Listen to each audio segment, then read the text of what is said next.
Eric, day two, another slow day trading day for 2010.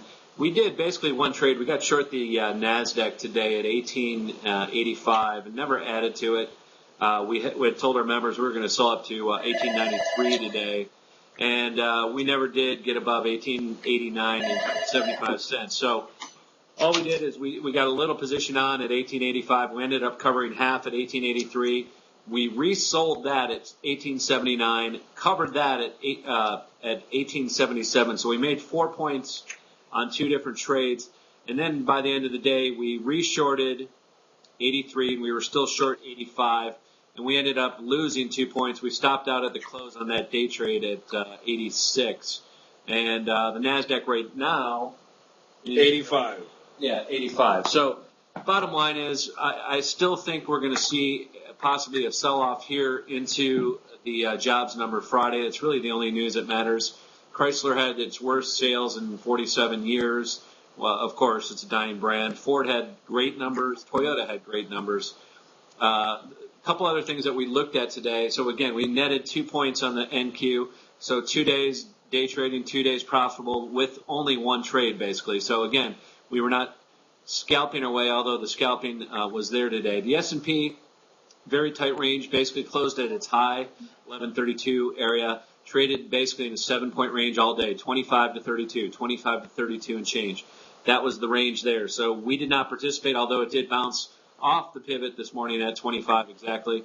Wasn't much going on. I did begin a position long into SDS, the bearish ETF on the S&P. Here's my bet there. It's a simple bet. I'm going to start accumulating SDS as long as the SPX does not trade over 50. So my hard stop only happens when the S&P closes over 1250. So until then, I'm going to be long the SDS. Another trade that I put on the swing side was I'm beginning to accumulate puts 6 months out on Decker's Outdoor, DECK. Quite simply, that stock's had a huge run, traded up 108 when we were putting on that position today. So we're looking somewhere in that June to September timeframe of seeing a weakness in a consumer product name. Then also, I'm long volatility here. I think we've come off way too hard, too fast, too long. Volatility has been slow. I'm starting to accumulate some VIX options, or if you choose, you can use I told our members, use the VXX, which is the ETF that mimics the VIX. So that's what we did today. Very simple. We didn't close any other swing trades, but we opened those positions. Keep track of them if you want. Play at home along. I'm not going to give you the exact entry points because those are swing trades and for our members only. So that is it.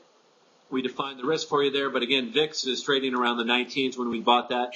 I would say VIX under, somewhere under 17. You got to get out of that position. But right now we're getting long VIX calls. Oh, well, you said it all. All I can tell you is after yesterday's video, I got a lot of phone calls. Most of them, again, stock traders. I explained to them your position. You really shouldn't be trading stocks unless you have, what, $500,000? Yeah, if you got $500,000, yeah, exactly. Probably, it's probably a place where you can swing trade and put on some positions. Absolutely. What do you say to people that want to be option-only traders so they can get lottery tickets? You can trade options only, but I'm more of a seller of options than I am a buyer. I like to sell puts and I like to sell calls, and that's a risky business. So if you're going to be a day trader and a swing trader, your best bang for the buck, as we discussed, in addition to the tax consequence, still futures and currencies, still the best way for limited accounts to try to make some good chicken as a trader. So that's the best way. Eric, I got to check out of here. It is Tuesday afternoon. I've got a meeting. Call Eric at what number, Eric? 888-201-4201. That's 888-201-4201. Peace.